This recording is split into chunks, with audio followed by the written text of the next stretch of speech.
কথা বলে না ভাই, ধাম আছে? অটোওয়ালা, ভ্যানওয়ালা, রিক্সাওয়ালা, শ্রমিক বিছনার সাথে পিঠ লাগাতে দেরি, ঘুম আসতে দেরি নাই। আর তোমার 10,000 কোটি ব্যাংকে আছে, চতুর্দিকে সিকিউরিটি আছে, টেনশনের ট্যাবলেট ছাড়া ঘুম আসে না। কথা কয় না ভাই, ঠিক না?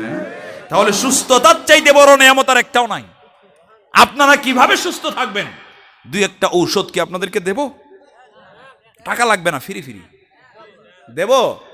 আপনাদের সবারই নেওয়ার ইচ্ছা নাই, এই জন্য এত রাতে আমি তাফসির করি না। শুনবেন? 3টা ঔষধ দিব। জোরে কোন তো, কয়টা? খুব মনোযোগ। সুস্থ থাকবেন কোরআন হাদিস থেকে, মানানো কথা না। আবার হযরত ওমরের জীবনী থেকে একটা দিচ্ছি, এরপরে কোরআন থেকে দিব 2টা। নাম্বার 1, হযরত ওমর রাদিয়াল্লাহু তাআলা আনহু তিনি যখন খলিফা হলেন, সুবহানাল্লাহ, হযরত ওমর রাদিয়াল্লাহু তাআলা আনহু খলিফা হলেন, ইহুদিদের ডাক্তারের একটা দল হযরত ওমরকে বললেন, ওমর, আমরা মক্কাতে একটা হাসপাতাল তৈরি করতে চাই। হযরত ওমর রাদিয়াল্লাহু তাআলা আনহু তাদেরকে হাসপাতাল বানানোর অনুমতি দিলেন। অনেক টাকা ইনভেস্ট করে একটা হাসপাতাল বানানো হয় মক্কাতে।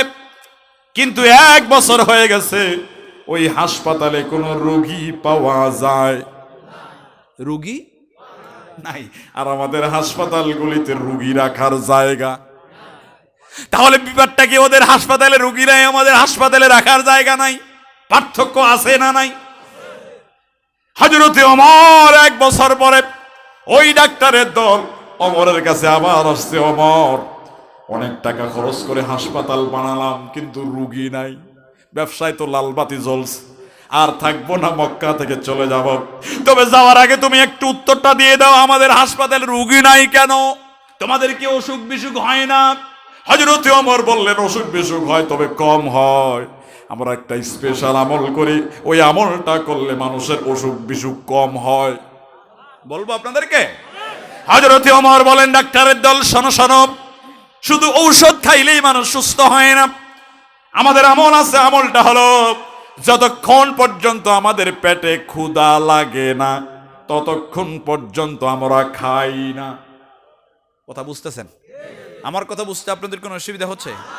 যতক্ষণ পর্যন্ত পেটে ক্ষুধা লাগে না ততক্ষণ খাই, আর যখন খাবার শুরু করে দেই তখন পেটে ক্ষুধা থাকা অবস্থায় খাবার ছেড়ে দেই, মানে পেট ভর্তি করে গলা পর্যন্ত আমরা কেউ খাই না। তার মানে প্রথম যে ঔষধ, ওই ঔষধের নাম হলো কম খাওয়া। জোরে কোন, কি খাওয়া?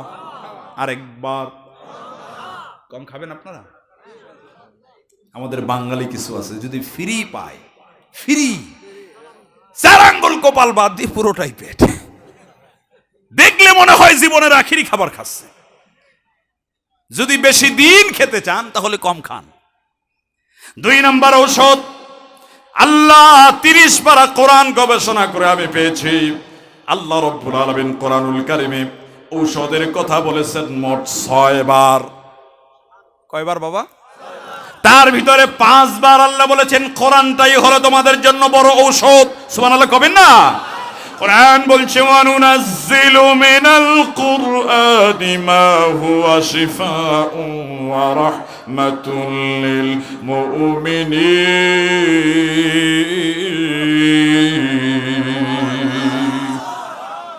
আল্লাহ পাক বলেন কোরআনটা হলো মুমিনের জন্য বড় ঔষধ। আল্লাহু আকবার। কিভাবে আপনাদেরকে বোঝাই। কোরআনুল কারীমে একটা সূরা আছে ঔষধের সূরা, সূরাতুশ শিফা। ওই সূরাটার আরেকটা নাম হলো সূরাতুল ফাতিহা। সুবহানাল্লাহ কবেন না? সূরা ফাতিহা পারেন না এমন কোন লোক আছেন? আপনার ছেলের পেটে ব্যথা হয়েছে, সূরা ফাতিহা 7 বার পরে পেটে ফু দিয়ে দেন, ব্যথা ভালো করে দেবে কে? একজন বলে, হুজুর আমি 14 বার পড়লাম, ভালো হওয়া দূরের কথা, ব্যথা আরো বাড়ছে। আমি বললাম, ভাই তুমি কি করো? বলে, সুদের ব্যবসা করি। কিসের ব্যবসা করে? সুদের মানে রিজিক হারাম। কথা কয় না কেন? রিজিকটা হারাম, কথা বলে মিথ্যা। জবানকে ঠিক করো আর রিজিককে হালাল করো।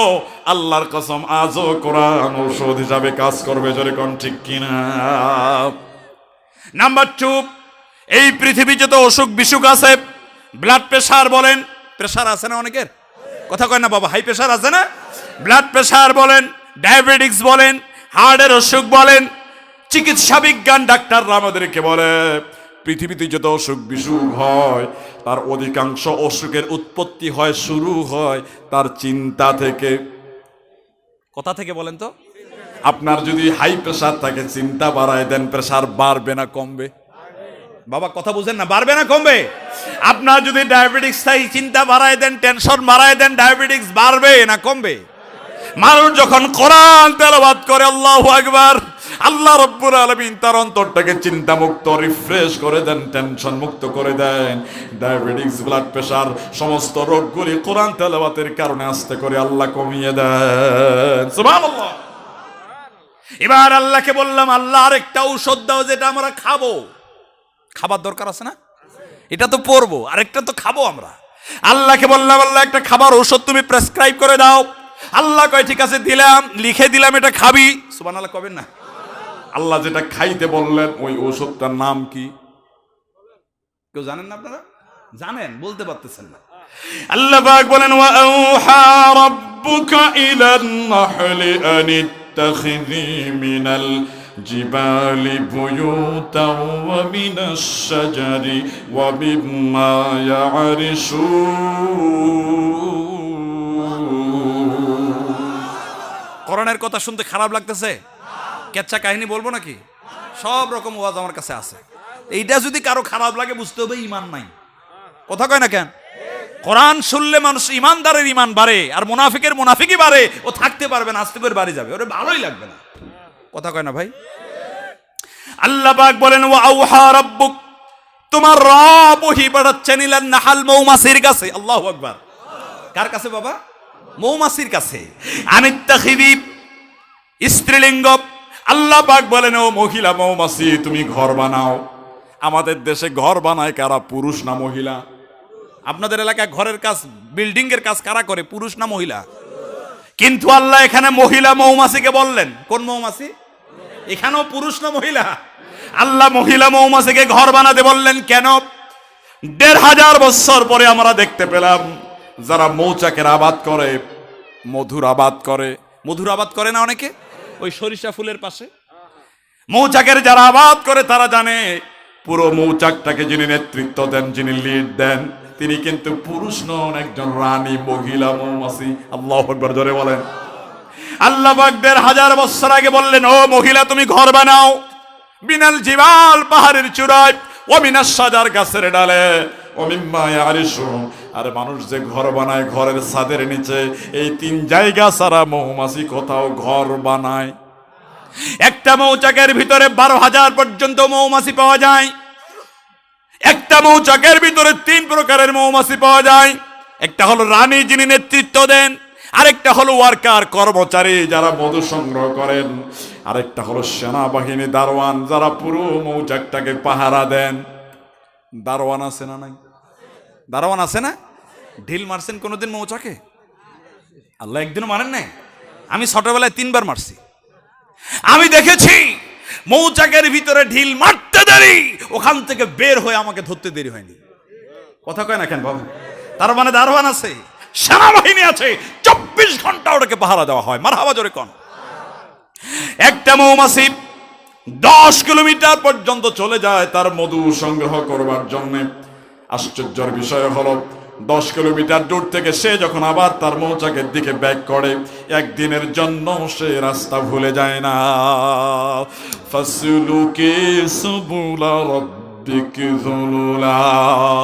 আল্লাহ পাক বলেন, এই যে ইন্টারনেট, মোবাইল, ইন্টারনেট, ইথারের মাধ্যমে আমি আল্লাহ তার জায়গা মতো নিয়ে আসি। আল্লাহু আকবার, জোরে বলবেন না? আজকে পৃথিবীর বিজ্ঞান যে মোবাইল আবিষ্কার করেছে, ইন্টারনেট আবিষ্কার করেছে, আল্লাহর কোরআন সূরা নাহলের এই আয়াত থেকেই তারা আবিষ্কার করেছে। আমরা পারি নাই।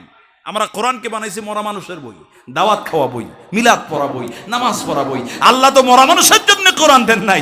আল্লাহ কোরআন দিয়েছেন জিন্দা মানুষের ভাগ্য পরিবর্তন করবার জন্য। আপনারা মৌচাকের দিকে লক্ষ্য করে দেখবেন, সব সময় সামনে দিয়ে কিছু মৌমাছি উড়াল দেয়। দেখছেন আপনারা কি? মৌচাক জীবনে দেখেন নাই যে সামনে দিয়ে সব সময় উড়াচ্ছে? এরকম আছে না কয়েকটা মৌমাছি? ওরা কারা? ওরা হলো তারা যারা কর্মচারী, ওয়ার্কার। তারা